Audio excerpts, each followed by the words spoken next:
I want to start this episode a little differently because Brightly didn't begin as a business idea. It began with a conversation at a moment when someone was barely holding things together. A few years ago, I spoke with someone who came to me for what first looked like financial guidance and advice. She had an aging parent, a house, and some really big decisions to make. But very quickly, it became clear this wasn't a money problem at all. It was about health, care, and timing, and the emotional weight that quietly lands on adult children when a parent starts to need more support. Now, that conversation stayed with me, and it ultimately changed the direction of my work. Today, I run Brightly, a service designed to help people age well and stay independent for longer by putting support in place earlier before things reach a crisis point. But Brightly didn't start with a plan.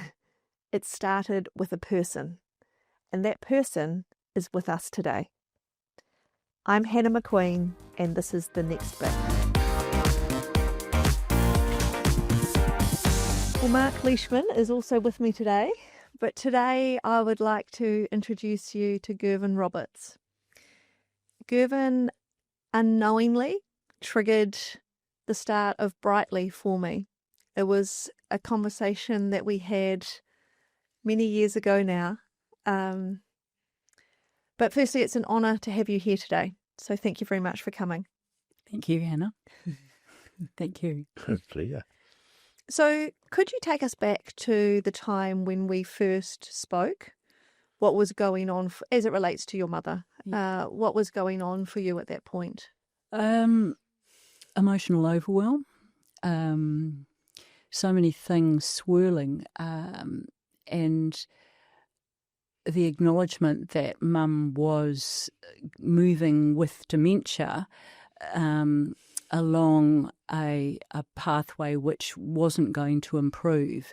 And she was a person who had been very much in control, who had her act together and was quite a competent businesswoman in her community, and I was seeing her going out of orbit. And so for in my own way, it was feeling a little bit like the ship was shaky, and I was beginning to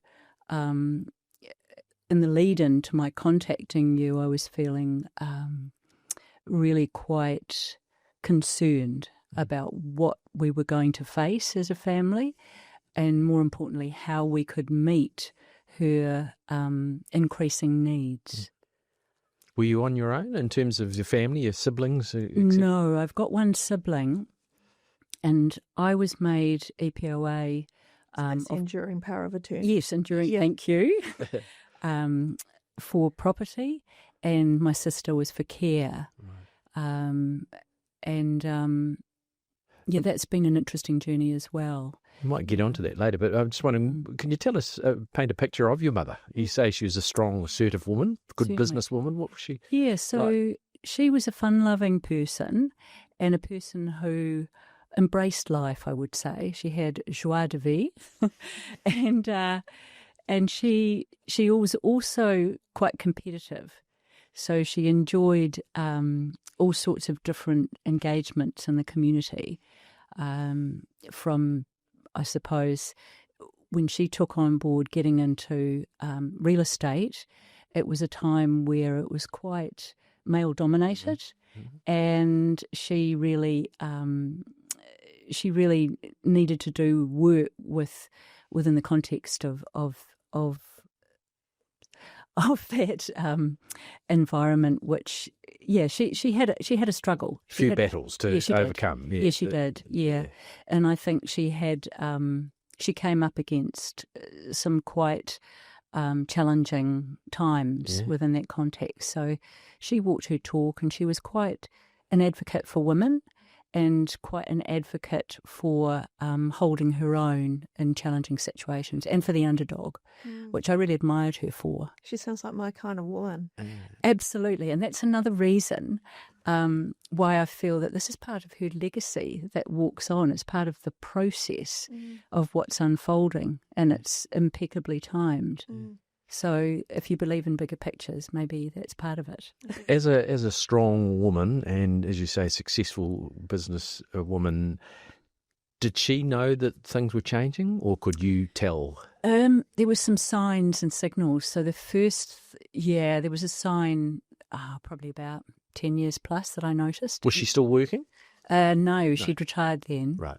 And it was to do with a financial investment that she'd made, and she couldn't remember it, and she covered it up just in a sweep of a sentence by saying, oh, well, I can just look at my bank accounts, it's nothing. And at the time it was just like a little bit, that was a bit odd. And then I didn't think much more of it. And then she began to experience a metallic taste in her mouth, which it can be an indicator for dementia. And so heard that, and, Dr. Google, straight onto it. And I just thought, oh, no. Oh, no. Yeah. And shared it with my sister who decided that there might be other things in the mix. And I just felt there was this feeling that that's where we were headed. So, and then some other things unfolded, and sure enough, yeah. And often, I think I remember in that conversation, or before the conversation, we was because by the time you came to me, it was in my financial advisory context where we were talking about property and if we needed to buy into a rest home or a retirement village, what that could look like. And I remember at the time you saying, look, it will be the last resort because we're going to try and keep mum at home for as long as possible. It's something that mum really wants. And you tried so hard to honour that for as long as possible. Yeah. I mean, I could beat myself up and say I could have moved in with her and made that happen for longer. And I also recognise that that would not have been possible because of the trajectory and because I don't believe this is a one person take care of it. I believe this is a community, it's a team. And I could see things happening, which is why both my sister and I endeavoured to embrace her, to scaffold her with the agencies that were in the community that we could tap into proactively as much as possible. So, dementia care agency, the healthcare agencies that were available for safety checks and for helping with food. We got Meals on Wheels coming in, and my sister also kept on buying, looking after what was needed for house. And was that adequate? I mean, did you find that those services were enough? We did for a while, but not really, because it's not. There's more to it than that. Yeah. There's the care, and I mean, you can't replace family, and yet mum's cognitive health was changing so dynamically, and with that emotional health and a whole lot of other things. So both my sister and I learned that, and possibly the hard way, that there was probably delusional stuff going on, hallucinations, and it maybe could become unsafe. Right? Absolutely. And it did. It did for both of us on 2 occasions. When you first came to see me, around this particular point, we were looking at the cost of the retirement villages or the rest homes and determining, well, how could we make it work, and was one better than the other? And they were needlessly confusing contracts with really strange clauses, and we were kind of working through each one and comparing them. And although I could answer it on a practical level, whether we could afford it and how we were going to pay for it and that it was financially going to be okay, that just felt like just such a drop in the ocean to kind of this much heavier problem that we were trying to solve. Would that be fair as an observation? Yes, I believe so. Overall, yes, I believe it is. Not only, there's this thing like an apprehensive grief. It's this thing that, you're expecting and you're working through as you're walking the talk and not knowing how long this is going to go on for. And I had a whole lot of guilt around feeling like I just wanted the relentlessness of it to be over with. And at the same time, there was a whole lot of learning, there was a whole lot of education and feeling like needing to know a lot of things so that mum, could be cared for in the best way. And there was a lot of confusion, I felt, with, as you say, there's all these different things presented from many of the different care agencies or places where mum could have gone into residential memory care. And so it was quite challenging, and also meeting the process of going through, navigating through all these different places, going to them and looking at what they did, asking them a whole lot of questions to find out what could be, how mum could be supported in the best way possible with care. And at the same time, not really wanting to, because the more we found out and the more we felt into the actual physicality of what the homes were like and into our own, I suppose, that vulnerable spot, where we're wanting to look after mum, all of this stuff, I felt like it was swirling around and kind of not wanting to let her go at the same time. And so that's a tricky dance. Were you on the same track, your sibling, your sister and yourself, Not generally? always. No, at times and not always. So, and to be fair, my sister had some interesting ideas about how mum could be supported at home, and it didn't feel at times to me like that was safe or that could work out. It may have done, and it felt it was challenging at the time. I think for both of us. So things came up in that context, and they needed to also be navigated through. And so much, through no one's fault, I guess, so much just lands on the shoulders of the adult children to navigate this, and sometimes one sibling more than another. My observation was that you were navigating the finances, the house or the property. There were family dynamics. There were even health decisions that you were across. It was a heavy load. I thought you handled it beautifully. But one of the things that I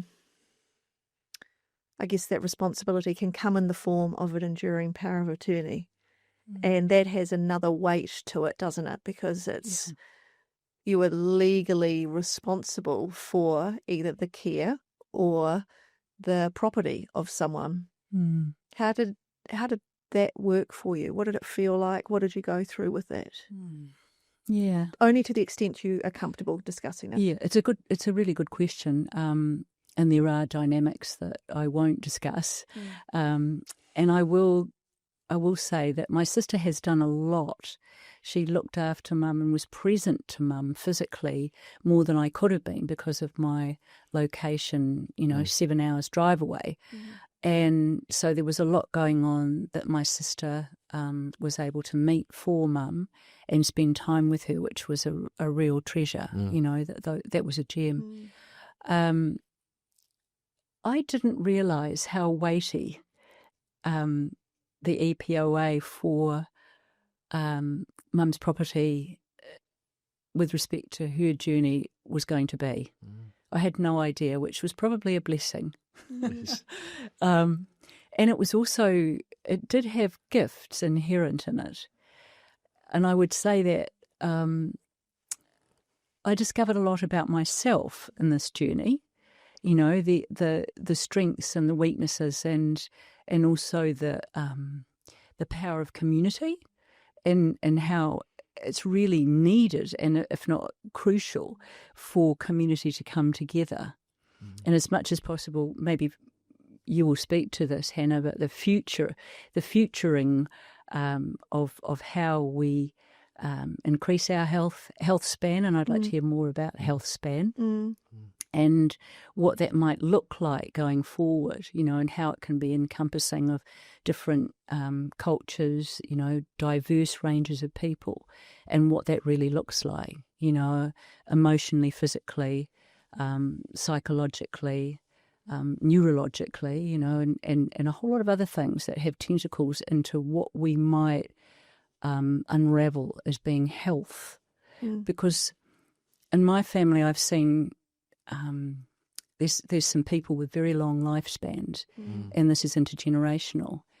And there's also the happiness quotient. So you can have a really long life and you can be really miserable. Yes, you can. And so to me, there's a number of factors, and I guess it depends very much on the individual. What about, have you, obviously from your experience with your mother, have you looked at the way you are going to approach this part of your life? It's given me some... a little bit of reflection. I'm a person for all most of my life has really valued health, and so things like yoga, emotional, mental health, psychological health. I'm very interested in psychology, and what I eat, exercise. So a whole lot of these things, and I would say. Beyond that, I will revisit my will and do some fine-tuning, and also spend a little bit more time reflecting on how I might approach my senior years, my more advanced years. And I think what Mum's been through has been really quite a catalyst for that. So, and the opportunities that might come from what's going to unfold with your work, Hannah, and who knows what else that will inspire. So I find that really uplifting. You mentioned earlier about this, how you put it was put beautifully, but it was sort of like advanced grieving. The grief of watching your mother, your vibrant mother, slowly sort of, I guess, disappear on you. And that feeling of, doom, it's not there's no reverse. It's the one-way trip, I had joy in what was happening at times, as hard as it was. I mean, right in the thick of it, not so. And yet, I'll give you an example. So, and I'm quite a creative person, so this really, I found connection with Mum through this. But she had a lot of rugs lying around, and she started to notice things in different ways, which were really outside the square for her. And I found that really, really quite curious. Like, she would see things, she would see scenes, and she would see people's faces in a rug or the carpet.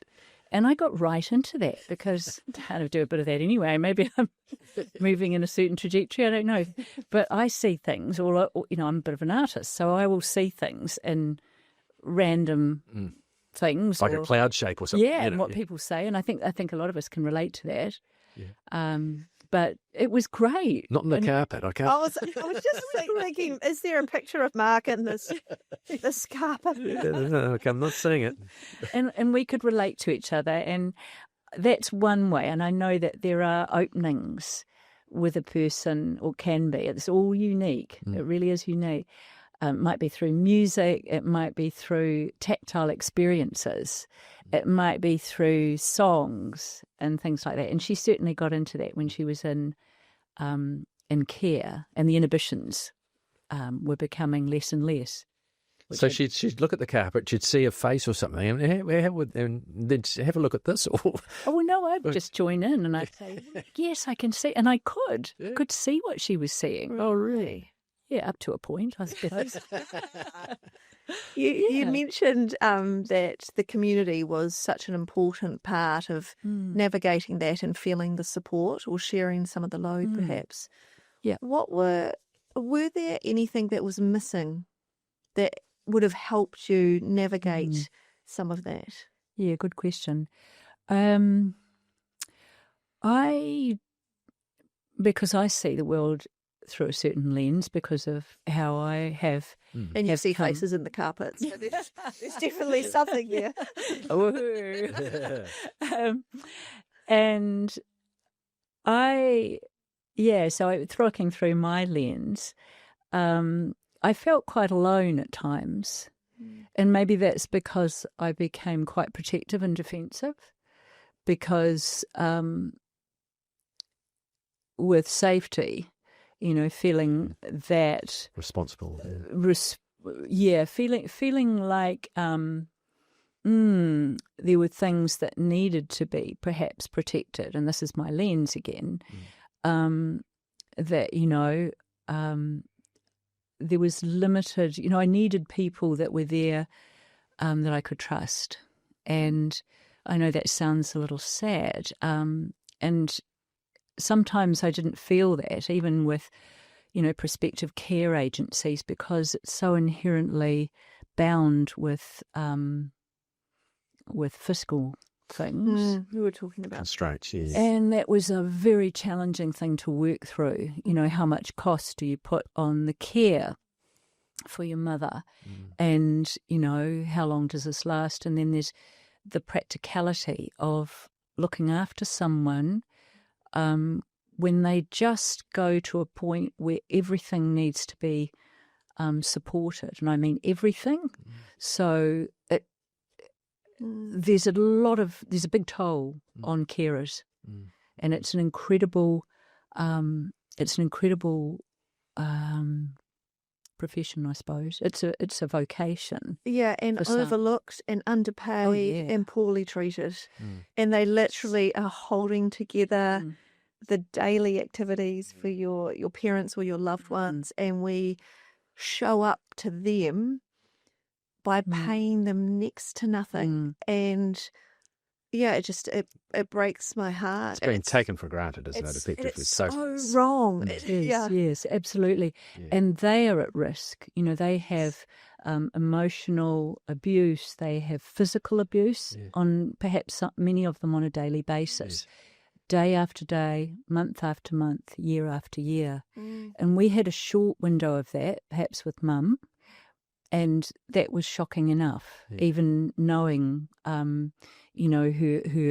some of her qualities, which might come out when she was frustrated. And so for me, I became very aware that, those people likely need a lot more support, and the agencies that don't get the money that they need to, in fact, it's gone the opposite way. So that's another story, that's another conversation, isn't it? It really is, and it's one that we will be having. When I think of how resilient those carers must be, when I was maybe 10 or 11, I used to play the piano, and we used to play the piano at this rest home. And I was playing like what I thought were their favourites, like what are some when I You Are My Sunshine, My Sunshine, and Chopsticks. No, I advanced from there. What's that? When You're 64. When I'm 64. That one. Oh yes. And this one, and I thought it was going swimmingly, and I was maybe going to get paid $4 an hour, so it was like a solid employment. And this one guy says, "Would you just shut up and get out?" And I was like, what is happening? Did you have to obviously I was 10, maybe not as good a piano player as I thought, but these carers are dealing with that kind of just sometimes, I thought he was aggressive, but that true aggression, certainly not gratefulness. No. And what do they get for it? Not enough. And that's going to stop. Dr. Google is our friend. Is he our friend? I mean, or she? Did you find that going online was helpful, or did it create more issues? Yeah, thanks for that. I think a bit of both, actually. It certainly gave some pointers, and there were challenges also with when Mum. There's another component here with medication. That's probably well worthy of an entire podcast or not. And so I believe that there were pluses and minuses with that. Other entities, like I've found and still do, I find it very interesting to connect with dementia agencies and associated agencies that can support people, whether it's diversional therapy, whether it's their creative therapies or, with song and with art and other interactive things. And these people are very adept at reaching people who are cognitively suffering, or perhaps they're suffering. Are there enough of them around, though? Don't know. Yeah. That's a good question. Yeah. That is a good question. And how does that look in a community? How are they? Where are they interacting, and how are they? How much are they able to support? Because of funding streams. That's probably another thing. It is. Yeah. I also was aware of, because I've always found you a very thoughtful person, and you're someone who does the homework and due diligence before making almost every decision, certainly big ones. And when I was observing how you were connecting all of these agencies and the support, and I was thinking, how are you even doing this? Like it felt like when I was listening to it, not that you ever said this is my perception of it. It felt like another full-time job on top of your actual job. And I thought you managed that with grace, but I could see the heaviness of that. Yeah.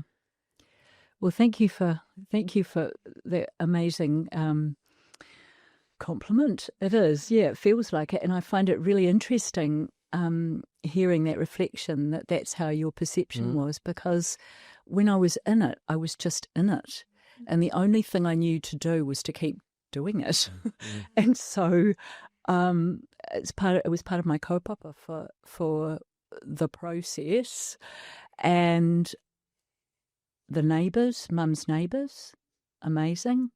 A team. What about your friends? Were they supportive, or did you find that? Did they acknowledge kind of what you were going through? I don't know if they really.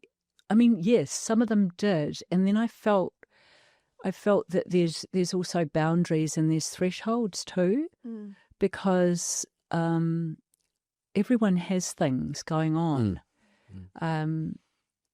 And you don't know what that looks like. And so I've learned the hard way that oversharing can be not a good look. It just depends on the circle of support that you have. And so it can be a bit tricky at times. I feel really, really grateful for the support that was there at the time. And I think that was, I'm just really grateful for the resources, people, finances, all the agencies that were there that we could tap into too. Amazing. To do that. Yeah. And it somehow cobbled along until it couldn't anymore. Yeah. And that's when Mum had 2 falls in one day and then got hospitalised for about 12. And then I knew that she would be going into care and that she wouldn't be going back to her home. And that was tough. And did she realise that? Or? No, she didn't. Yeah, or maybe she did. Maybe she did somewhere. But she didn't want to? Well, she was well into the dementia state. Yeah, she was. She advanced. Yeah, and I drove her to where we needed to go, to the care agency, and I was crying as I was driving and hoping that she didn't see me, and she I don't think she did. She was too busy in herself and just still wasn't very well after having the falls.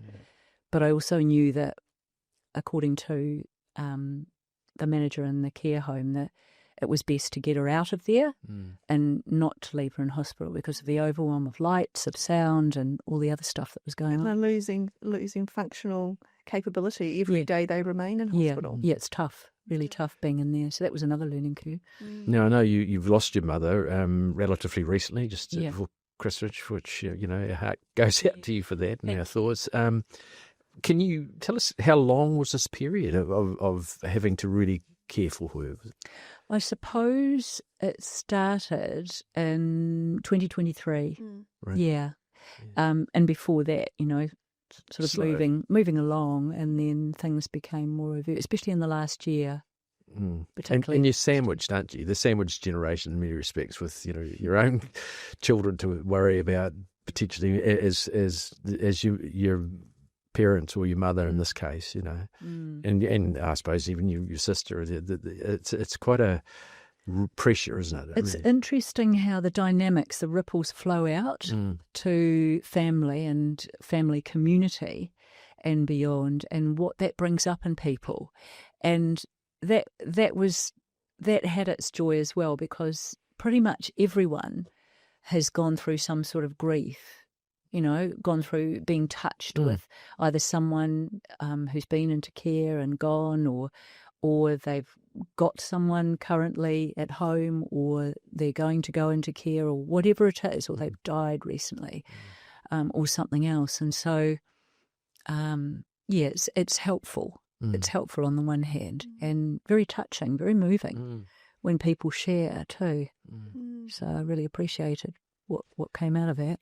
One of the things that sat with me was how quietly you absorbed the pressure and navigated this, as I said, with a lot of grace.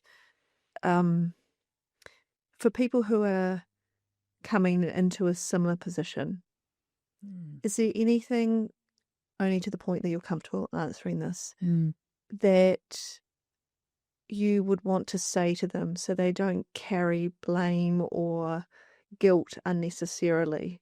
Is there something that is there a message you would want to say to people who are about to experience what you've just gone through over the last couple of years? Yeah. I would say that, even though you might not feel like you're doing even something adequate, you're doing the best that you can with the resources that you have available to you, and that you've probably done amazing things and not celebrated them, and to look after yourself. Self-care is a huge part of this, whatever that looks like for you. It's, whether that's, meditating, or whether that's saying no to engagements, or to going out and singing loudly. It's something that is, supporting playing the piano. Playing a piano. Badly. Possibly poorly. Please. And it would have been nothing to do with how well or how not so well you were playing the piano that he said that. Traumatised me. Exactly. It didn't. Look what you're doing now. It was what you needed. Yes. Were you ever, I guess, had that the conflict of, perhaps doing the right thing or doing the easier thing, that conflict of, did that ever happen? You wanted thing? Yeah. Or, let's just go the easy route. This is too hard. Oh, it depends what the easy route is. I mean, I think I've got that laziness, but not really. I mean, I'm a pretty conscientious person. If I don't have to do something, though, if I can sort of do it in an easier way or a more effective way, then I'll probably choose it. But yeah, definitely felt many times, am I doing the right thing? And, reaching out to Hannah, I have to say it was so confirming to make contact, Hannah, because I felt that you were a foundation for me before I cracked a couple of times. And just to have the Hannah, like a sponge, a deep listening sponge, took it in, breathed probably a few times, and then went, right. This is what we're doing. 1, 2, 3. And the 1, 2, 3 was like, I'm back. It was great. That's support. That's support. High five. Yeah. Are there things that you think of looking back now that would have been really helpful for you going through all this? Yeah, another good question. It's that word connection and community. And I suppose self-belief. I learned a bit more about myself and having more self-belief only through the challenge of this process. And so from that respect, I wouldn't swap it out, as tough as it was. Other things, I suppose, alternatives to what the status quo is, and feeling that other people are being supported too. We talked about all the carers and what's out there that can be tapped into, that can be engendered through reaching out for care. Can you sort of think of an example there? Yeah, I suppose I was a bit shocked when I came into contact with, and we had two agencies. One agency we dropped, the caring agency that could be tapped into with government support. We got private carers too in the end for some of the time of the week, which was marvellous. And to find, through media and also within the context of communicating with that agency, that there wasn't the support there fiscally. It's all around us. Once you start focusing on an area, you find out more about it. It becomes more evident. And so I think the media heralded that there was cuts coming, and that directly affected what we could receive. And irrespective of that, it keeps the creative mind going. It keeps it looking for the solutions. Okay, we can't do this. Where can I go to get something else that will keep Mum here longer, or keep my sister and I able to sustain ourselves so that we can do this. So I used to go down there for stints, and she would go away and have leave and do what she needed to do so that she had respite. And for a while it was pretty full on. Because that's it's a common thing, isn't it, that one family member gets left with the whole lot. And that's a huge pressure, isn't it? I think we did pretty well. Yes. And I really herald my sister. I really respect what she was able to do within the context of her life and what she's been meeting herself, and her needs and the other people in her community. So it was a tricky dance. I didn't know at the time that first conversation around contracts for rest homes was going to be a thread that I would start to pull at and open up a whole different world to me that I hadn't gone through with my own parents, and I hope that I don't go through, but life can happen. And that when we were navigating that and I was observing you, Gervin, I thought that you were an amazing daughter. And I was really proud of you, even though our relationship was client and advisor. I just thought it was amazing. And but at times it felt so unfair, and it felt like the system wasn't designed to support you in all the areas that you needed. For example, when you're saying there, the care that was available to you publicly didn't meet the requirements that you needed, so you ended up funding that privately, and that comes at a cost that needs to be paid for from someone, all of those things. And initially I thought that the problem was that these rest home contracts were so one-sided and blah, blah, blah. But then as I dug deeper and started pulling at that thread, it was that how we deliver care in this country is quite reactive, and there are amazing people working in this space, but the outcomes are quite fragmented and often happen after the crisis point.